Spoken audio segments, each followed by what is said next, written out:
Yes les amis, ça va? Merci l'équipe Louange, on peut les applaudir vraiment. Merci beaucoup. Merci Pascal. Vous avez vu comme Pascal était beau, comme il est bien habillé, etc. Ça change, hein, on dirait que c'est un pasteur lui. Tellement qu'il est beau.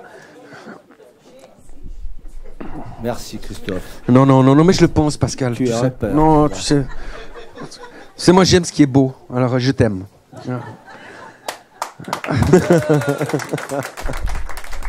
Voilà les amis, vu qu'aujourd'hui c'est dimanche de Pentecôte, je ferai pas un message sur Noël, d'accord? On va essayer de rester focalisé, rester aligné à ce qui est en train de se passer aujourd'hui.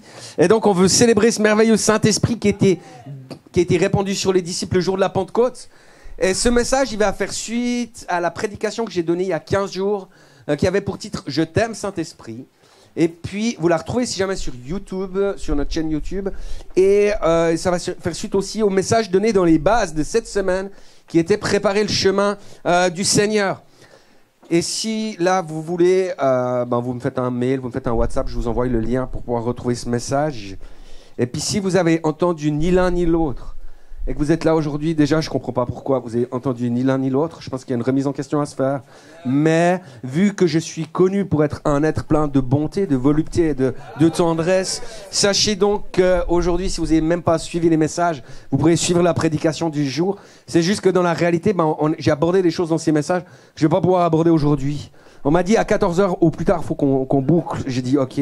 Donc voilà, je vais essayer d'être court, d'être bref, parce qu'on veut vivre quelque chose ce matin avec le Saint-Esprit. Quelqu'un devrait dire Amen. Amen. Le titre du message d'aujourd'hui, c'est « Vous recevrez une puissance ». Et ça fait bien évidemment référence à ce qu'on peut lire dans le livre des Actes. Et on va le lire ensemble, si tu peux me l'afficher. Merci beaucoup. On peut le mettre en plein écran aussi pour ceux qui sont en ligne. Je vous remercie.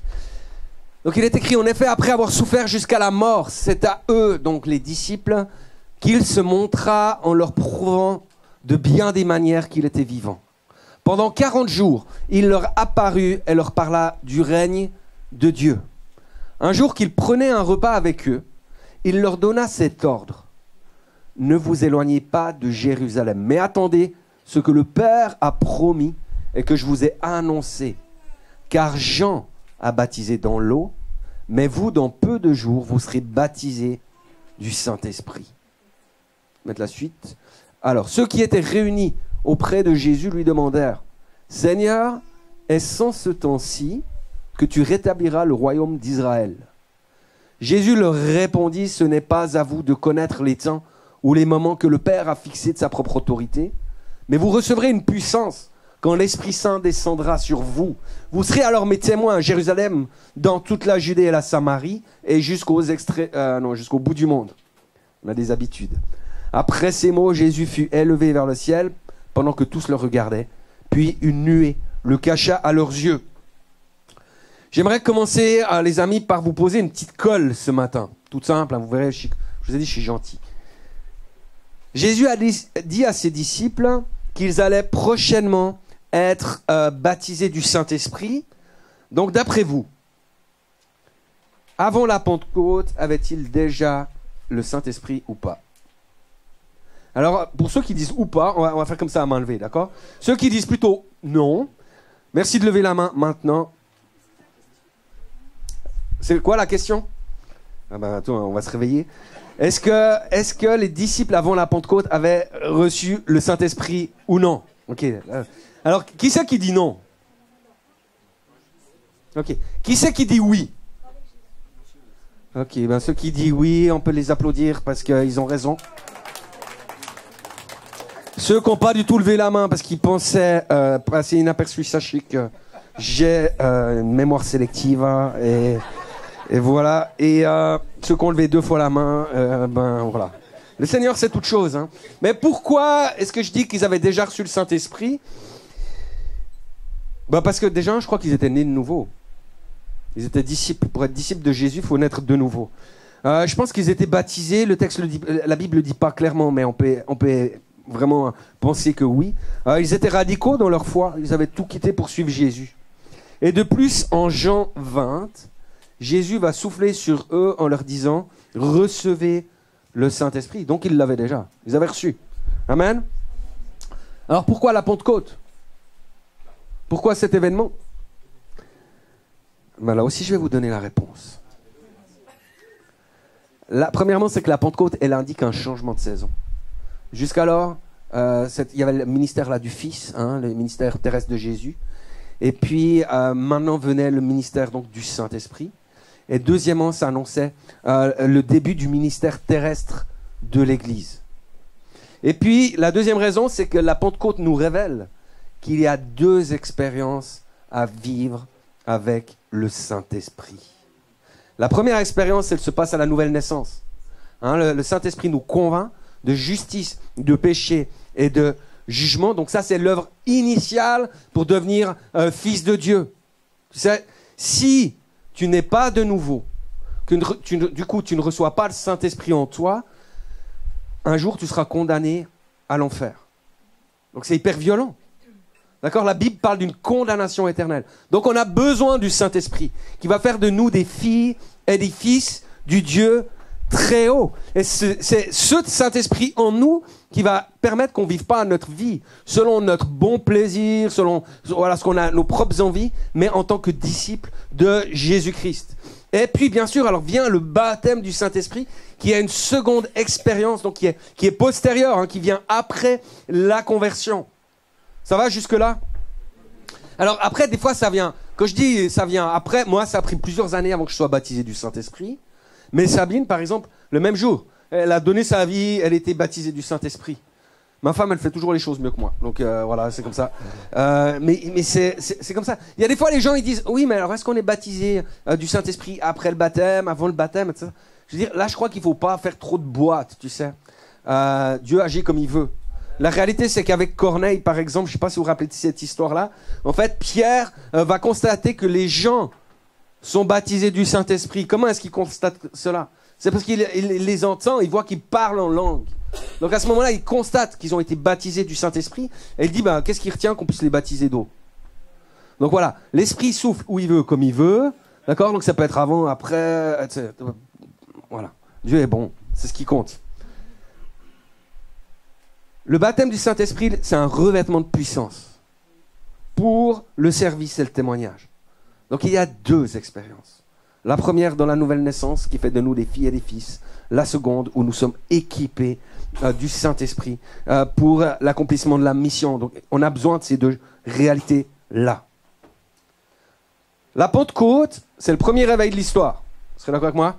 Ça va? Vous êtes toujours là? Et le Saint-Esprit a choisi de révéler sa puissance au travers d'un symbole, et ce symbole, c'est le feu.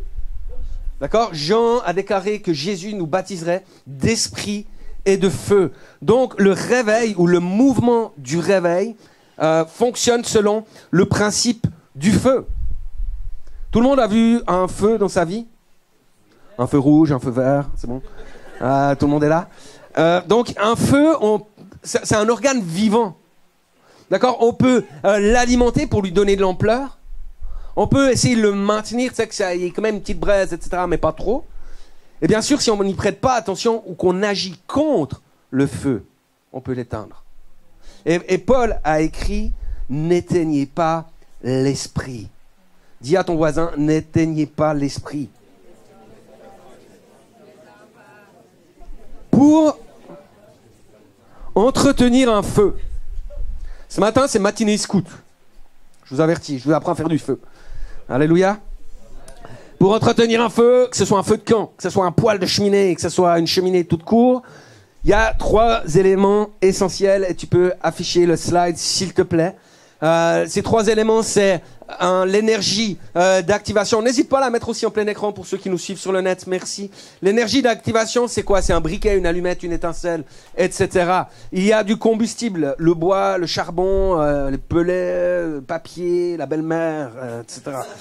Et il y a un comburant.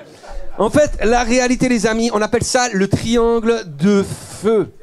D'accord? Et la réalité, il suffit d'enlever un seul de ces éléments et t'as plus de feu. Un seul. Et c'est important parce que ça fonctionne de même manière avec l'onction. Ça fonctionne de même manière avec le feu du Saint-Esprit. L'énergie d'activation, c'est donc l'étincelle qui va mettre le feu. Et là, il n'y a pas de suspense, les amis, évidemment. C'est Dieu. Vu que c'est Jésus qui baptise de Saint-Esprit et de feu, tu peux mettre le slide, s'il te plaît. Merci beaucoup. Donc, quand Jésus parle du baptême du Saint-Esprit, il va parler d'une puissance. Vous recevrez une puissance. Et le mot utilisé pour puissance vient du grec dynamis, qui a donné en anglais le mot dynamite. Je sais pas, on dit comme c'est juste ou bien j'ai mis les accents au bon endroit. Dynamite, hein, en vaudois. En vaudois, c'est attention. Tu sais, ouais, c'est ovomaltine, ça c'est en suisse allemand. Yes. Donc, le baptême du Saint-Esprit, c'est une puissance silencieuse, discrète, cachée. Non, c'est une puissance explosive, percutante, visible, retentissante. Quelqu'un devrait dire Amen. Non mais réfléchissons un petit moment. Imaginez, 1er août, fête nationale en Suisse. 14 juillet pour les voisins. Hein, je sais pas pour les Belges, donc on va s'arrêter là. Mais la réalité, si lors de la fête nationale, tu fais exploser un petit pétard chinois, qu'est-ce qui va se passer? Que dalle, rien. À la limite, t'as 2-3 personnes qui autour de toi vont se retourner. Mais ça va pas faire venir la ville, hein, parce que la réalité, c'est qu'au milieu déjà des festivités, des bruits de la foule, etc., ça va passer inaperçu. Maintenant, tu fais le même exercice, mais tu fais exploser un bâton de dynamite. Là, tu peux être sûr que tu as tout le quartier qui accourt. Du moins, ce qu'il en reste. Non, bon, imaginons, tu fais ça dans un endroit un peu sécurisé. Tu fais exploser ta dynamite. Là, les gens, ils vont venir, ils vont se demander ce qui se passe. Ils vont pas comprendre. Mais pourquoi? Parce que le bruit attire, le bruit interpelle et le bruit rassemble. Vous avez tous vu une explosion. D'accord? Tout le monde a vu une explosion un jour. C'est déjà rien qu'un feu d'artifice. Hein? Moi, vous avez vu des films. Mais feu d'artifice. Comment ça se passe avec un feu d'artifice? Hein? Ça va libérer une soudaine énergie comme ça. Il y a des particules de toutes sortes qui vont s'envoler, puis qui vont retomber. Hein? Plus ou moins vite selon le poids de la particule. Ça va jusque-là? De la même manière, qu'est-ce qui s'est passé au jour de la Pentecôte? Il y a eu une explosion dans le ciel. Elle a fait du bruit. Et il y a des particules enflammées qui ont été éjectées et qui sont retombées comme des flamèches sur la tête des disciples qui étaient réunis dans la chambre haute. Mais Dieu a fait du bruit ce jour-là. C'est lui. C'était pas un murmure. C'était pas un petit souffle discret. C'était une explosion du ciel. C'était un bruit puissant comme celui d'un vent impétueux, une onde de choc qui a secoué Jérusalem. Et pourquoi ce bruit? Pourquoi? Ma femme va me dire, arrête de crier. Mais pourquoi j'arrêterai de crier? Il y a eu du bruit. L'objectif, c'était d'attirer. L'objectif, c'était de rassembler. Et la Bible dit, on peut afficher cela dans Actes 2, les versets 5 à 6. Or, à ce moment-là, des Juifs pieux, venus de toutes les nations du monde, séjournaient à Jérusalem. En entendant ce bruit, ils accoururent en foule et furent saisis de stupeur. Merci, tu peux l'enlever. Donc, c'est pas le programme des disciples qui a attiré la foule. C'est pas l'affiche de l'événement, c'est pas la réputation de prédicateur de l'apôtre Pierre. C'est Dieu lui-même. Dieu lui-même qui a fait du bruit. C'est Dieu lui-même qui a provoqué ce rassemblement, qui a attiré les nations pour qu'elles entendent les merveilles de Dieu et chacune dans leur langue.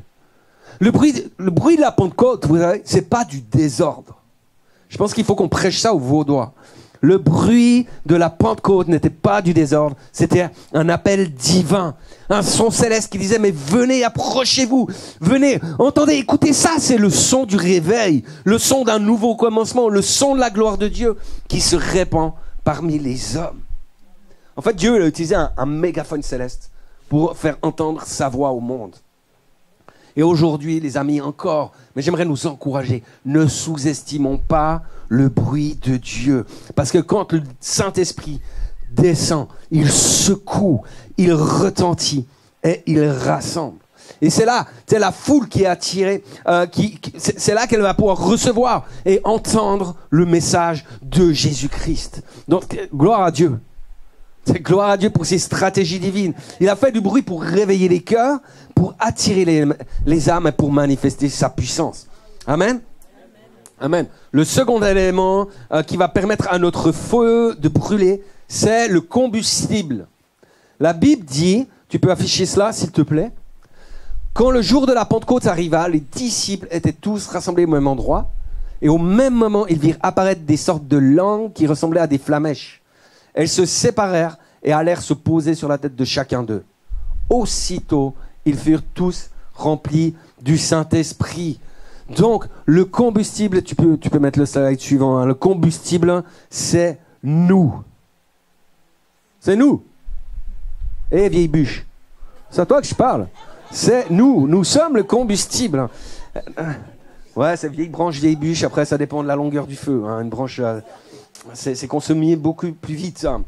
Donc, bien que les disciples étaient ensemble, ils étaient tous ensemble, ils étaient réunis dans un même lieu, en fait, le Saint-Esprit est descendu sur chacun d'eux. Il est descendu d'une manière, à quelque part, personnelle, que chacun puisse avoir cette expérience personnelle avec lui. Donc, le projet de Dieu pour son Église, c'est que tous soient baptisés du Saint-Esprit.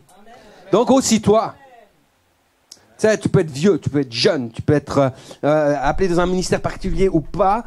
Tu n'es peut-être pas dans une élite. Le projet de Dieu, c'est de te baptiser du Saint-Esprit. Donc la bonne nouvelle, c'est que si tu n'es pas encore baptisé du Saint-Esprit, sache que ça va se passer parce que Dieu donne son esprit sans mesure. Quelqu'un dise Amen. Cependant, il le donne d'une manière conditionnelle. Ah, on n'aime pas trop. Il y a des conditions, il y en a même deux conditions. La première condition, c'est qu'on doit lui demander. Le Père qui est au ciel donnera le Saint-Esprit à ceux qui le lui demandent. C'est Jésus qui dit ça. Et la deuxième chose, vous savez ce que c'est? Obéir.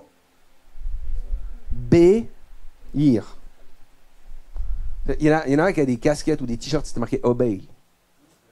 Je me suis toujours dit, ah, ceux-là, c'est des gens bénis. Nous, on mettait rebelles, maintenant c'est obey. Obéis. L'obéissance. Le Père qui est au ciel, Dieu donne le Saint-Esprit à ceux qui lui obéissent. C'est dans Acte 5, verset 32. Vous saviez que Jésus lui-même a été baptisé du Saint-Esprit? Il n'avait pas besoin. Hein. Quand il s'est fait baptiser d'eau, il n'avait pas besoin. Donc il n'avait pas besoin du baptême du Saint-Esprit non plus. Mais la réalité, c'est qu'il a voulu modéliser quelque chose pour nous. Il a été le premier en toutes choses afin de nous donner accès. Donc après la tentation au désert, il nous est dit, c'est dans Luc 4, verset 14, il est dit que Jésus, revêtu de la puissance de l'Esprit, retourna en Galilée. Donc la puissance du Saint-Esprit a été déversée sur Jésus. Pourquoi? Parce qu'il est resté ferme face à la tentation, ça c'est sûr. Mais il y a une réalité, c'est ça que je veux souligner. Si Jésus a été baptisé de l'Esprit, c'est parce qu'il a obéi. La Bible nous dit que Jésus fut conduit par l'Esprit dans le désert, où il fut tenté pendant 40 jours. Moi, je me rappelle d'une pasteur réformée à Bienne. Alors, je ne dis pas ça parce qu'elle était pasteur réformée. On s'entendait hyper bien. Mais ouais, donc à Bienne, donc non seulement vous ne connaissez pas les pasteurs réformés de l'époque de Bienne, donc vous ne savez pas de qui je parle, c'est très bien. Mais elle me disait, en fait, c'est pas possible que le Saint-Esprit emmène Jésus au désert. Je crois, les amis, en fait, que Jésus, il n'avait pas envie d'aller au désert. Jésus, il n'avait pas envie d'être tenté. Jésus, il n'avait pas envie de jeûner pendant 40 jours. Faut oublier, hein. Mais il a obéi. Vous savez, une des réalités qui empêche le réveil de se manifester avec puissance, et c'est une réalité, je ne sais pas comment ça se passe ailleurs, mais je sais que c'est présent en Suisse romande. Cette réalité, c'est que le peuple de Dieu fonctionne avec ses envies, fonctionne avec ses sentiments.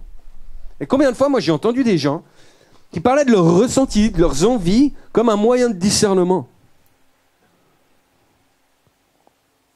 L'obéissance libère l'onction. Ah, tu peux te donner un coup de coude à ton voisin puis te dire c'est de toi qui parle. J'en vois qui n'osent pas. Ils connaissent pas assez leurs voisins. C'est l'occasion de faire connaissance. Hein. Il faut comprendre. Qu'est-ce que je veux dire par là? Le feu. Il y a quelqu'un qui a déjà fait un feu ici? D'accord. Il y en a qui n'ont jamais fait de feu? Ok. On va vous apprendre ça. Le feu, les amis, il prend qu'avec du bois mort. Essaye d'aller brûler du bois vert. Il y a beaucoup de fumée, mais il n'y a rien qui se passe. Donc il ne faut pas essayer de nous enfumer. Hein.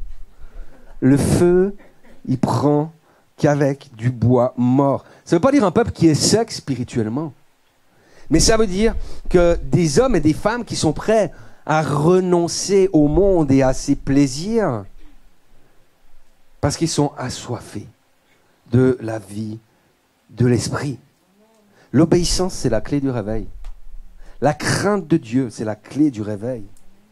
La communauté, c'est la clé du réveil. Vous savez, les disciples, ils étaient ensemble. Ils étaient dans un même lieu.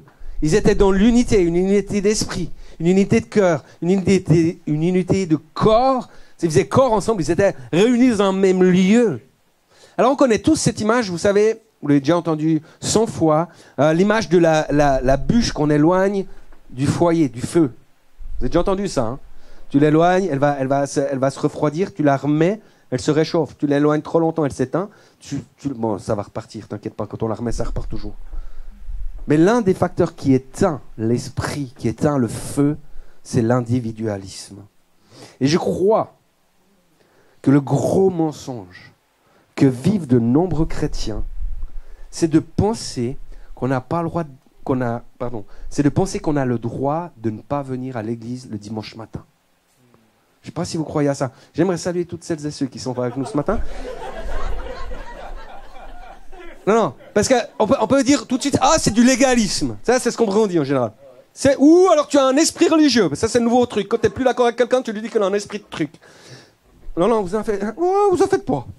On parle pas de légalisme, on parle pas d'esprit religieux. Et vraiment, moi, je bénis toutes celles et ceux même qui ne sont pas là ce matin.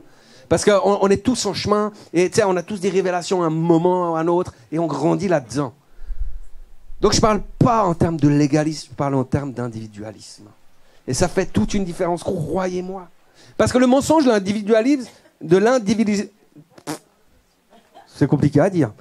Le mensonge de l'individualisme, c'est de penser qu'en fait, on peut enlever des bûches du feu, et que ça n'aura aucun impact sur le feu ou sur les bûches.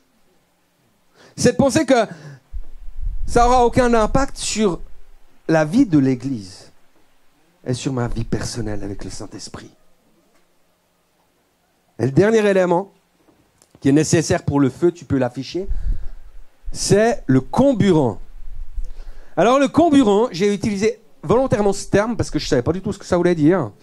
Et puis je me suis dit, mais ça montre que j'ai bossé quand même pour aujourd'hui, etc. Le comburant, en fait, c'est la substance qui permet la combustion en réagissant avec un combustible. D'accord? Vous avez 10 heures. Vous me faites 2 copies. Le comburant, c'est la substance qui permet la combustion en réagissant avec un combustible. Donc, c'est l'oxygène. Et spirituellement, on pourrait dire que ce comburant, c'est le témoignage. Parce que la puissance, aussi explosive soit-elle, a besoin d'un vecteur, elle a besoin d'un mouvement pour se répandre et porter du fruit. Si la puissance tombe sur un peuple statique, immobile, figé, elle va finir par s'éteindre. Ce qui devait être un incendie devient une petite étincelle. Ce qui devait être une explosion devient un pétard chinois spirituel. Le Saint-Esprit est descendu avec fracas, avec feu. C'est la dynamite du ciel. Mais si les disciples étaient restés enfermés dans la chambre haute, à simplement célébrer entre eux, puissance du Saint-Esprit, on chante en langue, on loue le Seigneur, on aime ça, hein? Mais la puissance aurait été étouffée. Elle n'aurait pas été plus loin. Parce que le réveil, il n'est pas fait pour rester entre 4 murs. Le feu n'est pas descendu pour chauffer une salle, il est descendu pour embraser un monde. Que quelqu'un dise amen à cela. Le texte nous dit que lorsque les disciples reçoivent la puissance, ils sortent, ils bougent, ils vont vers la foule. Et là, le réveil, il prend feu. Amen. C'est bon, hein? C'est ça la puissance en mouvement, c'est ça la puissance du réveil. Rappelez-vous, Jésus a dit, vous recevrez une puissance et vous serez mes témoins. Donc, vous recevrez une puissance, vous ne serez pas seulement mes adorateurs ici au Gospel Center La Côte. Vous ne serez pas seulement des gens qui prennent des temps dans l'intimité, mais vous serez mes témoins jusqu'aux extrémités de la terre. Ça veut dire que la puissance de Dieu, écoute bien Église, c'est important. La puissance de Dieu, ce n'est pas un but en soi. C'est un détonateur. C'est un départ. C'est un moteur pour le mouvement. La chambre haute, c'était le lieu de l'allumage. Et Jérusalem, c'était le lieu du déploiement. Alléluia. Et vous savez, je crois vraiment que le Saint-Esprit, encore aujourd'hui, il n'est pas là juste pour faire frissonner notre âme. Je crois qu'il y a des temps qui sont bons avec ces réalités-là. Mais le but, c'est qu'on puisse mettre nos pieds en mouvement, qu'on puisse ouvrir nos bouches, qu'on puisse être envoyé au milieu de la foule pour proclamer les merveilles de Dieu. C'est trop souvent, on prie pour le feu, puis après on fait... Il y en a qui aiment les feux de camp. Vous savez, c'est tellement agréable de se mettre autour du feu puis de regarder la flamme. Puis on chante Kumbaya. C'est joli qui disait ça, non? Il parlait de Kumbaya. Kumbaya, my lord, Kumbaya. Non, vous ne connaissez pas? Kumbaya. Ouais, bon.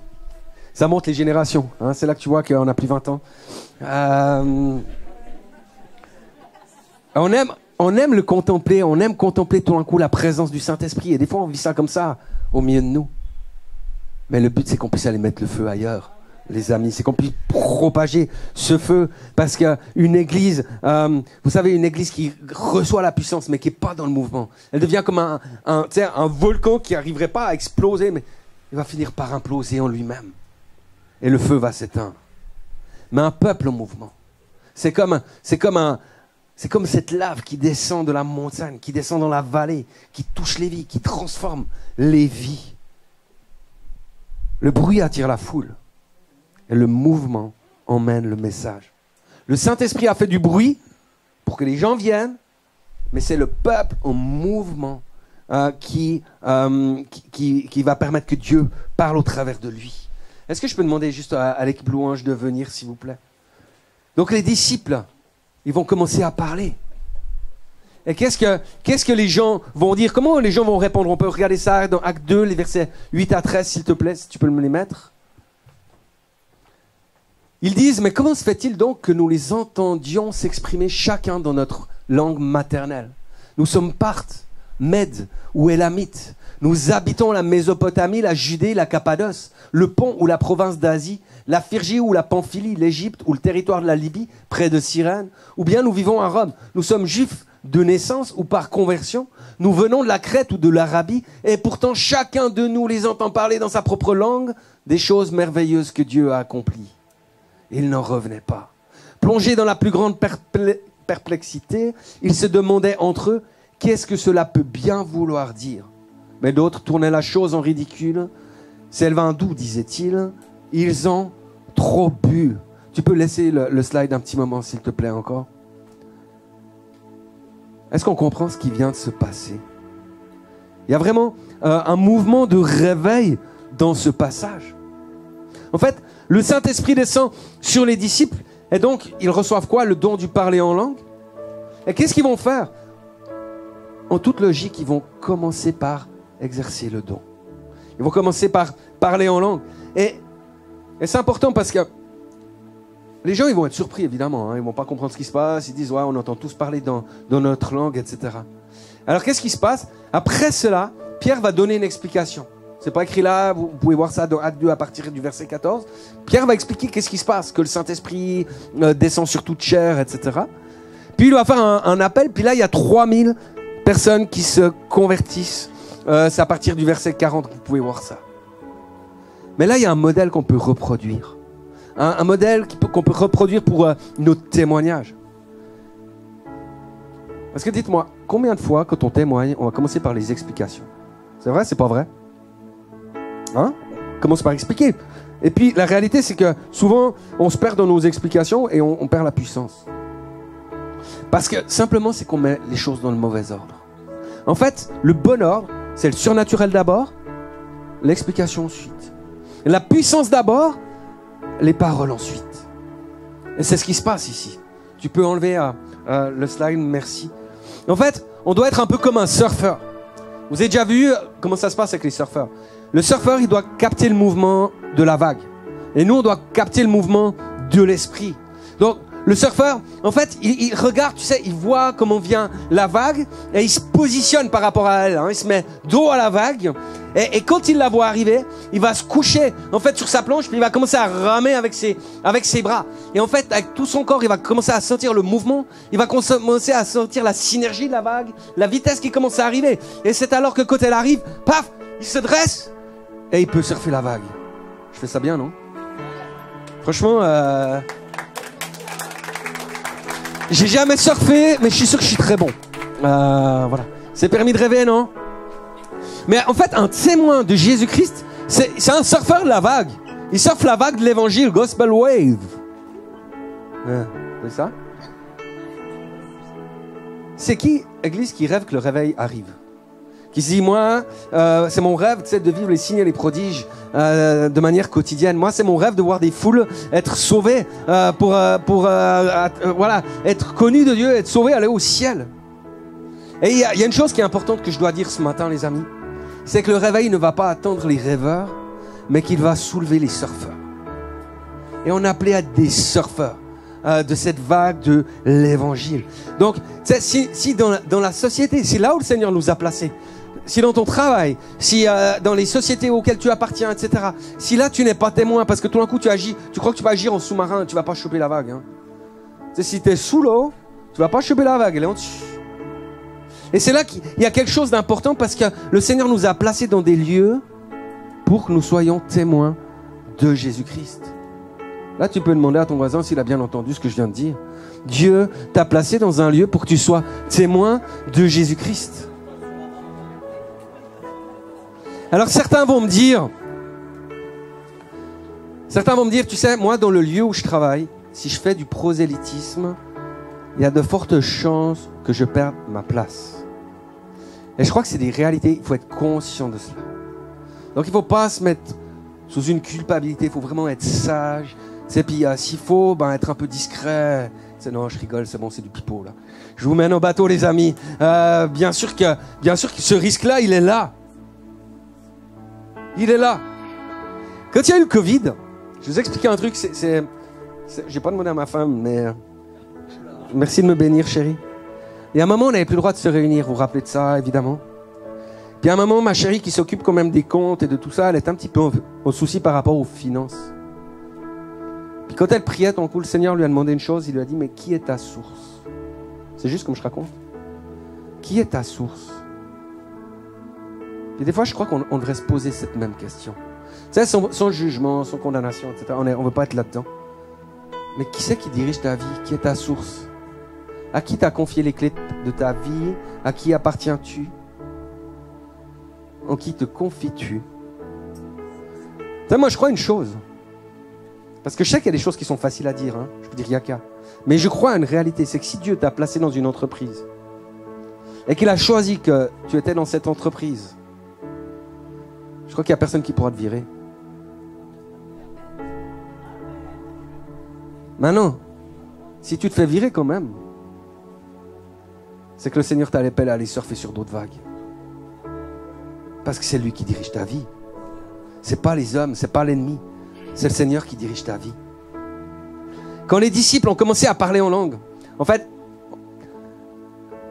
moi je crois qu'on doit vraiment retrouver quelque chose au niveau des dons spirituels.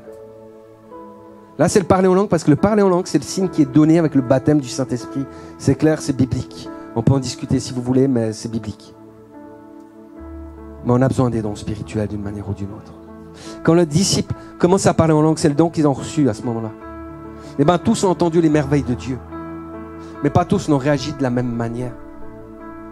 Certains étaient merveilleux, d'autres se moquaient. Certains étaient touchés, d'autres étaient troublés. Et c'est normal parce que le surnaturel, ça dérange toujours. Il secoue, il va provoquer une réaction. Mais écoute, Église, parce que ça c'est important. Le but du baptême du Saint-Esprit, c'est pas de nous rendre populaires. Le but, c'est de nous rendre disciples. C'est de nous rendre témoins de Jésus-Christ. Parce que mieux vaut plaire à Dieu que de plaire aux hommes.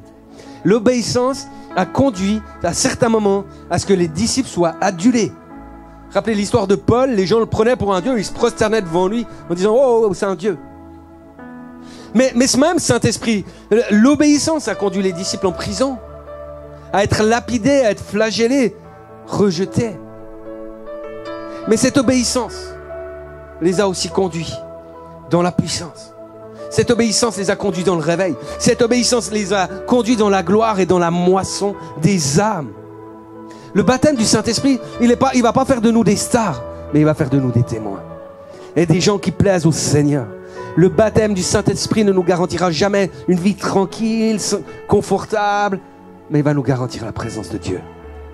Il garantit la présence de Dieu. Il garantit la puissance. Il garantit la fécondité. Il garantit que le ciel descendra là où tu poses tes pieds. Parce que Dieu est grand. Puis peut-être si tu es comme moi ce matin, peut-être tu te dis, j'aurais besoin de ranimer la flamme. Moi, j'aurais besoin de recevoir un feu nouveau. J'aurais besoin de recevoir le zèle du royaume, l'amour, le premier amour. Peut-être que tu dis, moi, j'aimerais tellement être celui qui arrête de calculer et qui puisse avancer avec foi, dans la puissance, dans l'autorité, sans m'inquiéter. Et peut-être que tu es comme moi ce matin, puis tu as envie de crier, Saint-Esprit, j'ai vraiment besoin de toi et j'ai besoin que tu embrasses ma vie. Est-ce que ça parle à quelqu'un ce matin? Alléluia. Et ce matin, moi je crois que le Saint-Esprit veut nous inviter à ranimer le don qu'on a reçu. Il y a beaucoup d'entre vous, beaucoup d'entre nous, on a reçu des dons, puis on a un petit peu oublié. On les a peut-être laissés de côté, différentes choses, c'est pas grave. Saint-Esprit te dit ce matin, ranime, je t'ai donné ces dons-là pour que ma puissance, pour que ma gloire soit manifestée autour de nous. Peut-être il y en a qui disent, oh, moi je sais même pas si j'ai des dons, je sais même pas ce que Dieu veut me donner. T'inquiète pas, le Saint-Esprit va te révéler cela. Il y en a peut-être qui disent ce matin, moi, j'ai jamais été baptisé du Saint-Esprit. Et je veux dire, moi, ce matin, le Saint-Esprit va te baptiser. Moi, je crois que, je sais pas pour vous, mais moi, je crois qu'on a besoin du feu. Il y a quelqu'un qui a besoin du feu ici. Est-ce que quelqu'un dit, mais moi, je veux déposer ma vie sur l'autel ce matin et on va demander au feu de descendre. Est-ce que vous êtes d'accord qu'on adore et qu'on loue le Seigneur et qu'on recherche? Moi, je crois qu'il va y avoir des baptêmes de feu ce matin. Et il tombe les baptêmes sur les cœurs qui sont, tu sais, qui sont positifs pour cela, qui veulent cela. Et moi, j'aimerais, on veut prier, on va se lever, on va pouvoir adorer, chanter en langue. J'aimerais dire aussi à toutes celles et ceux qui seraient pas baptisés du Saint-Esprit, qui disent, moi, ce matin, je repartirai pas d'ici avant d'avoir parlé en langue, avant d'avoir reçu ce feu. Je veux dire, bienvenue, ça va arriver.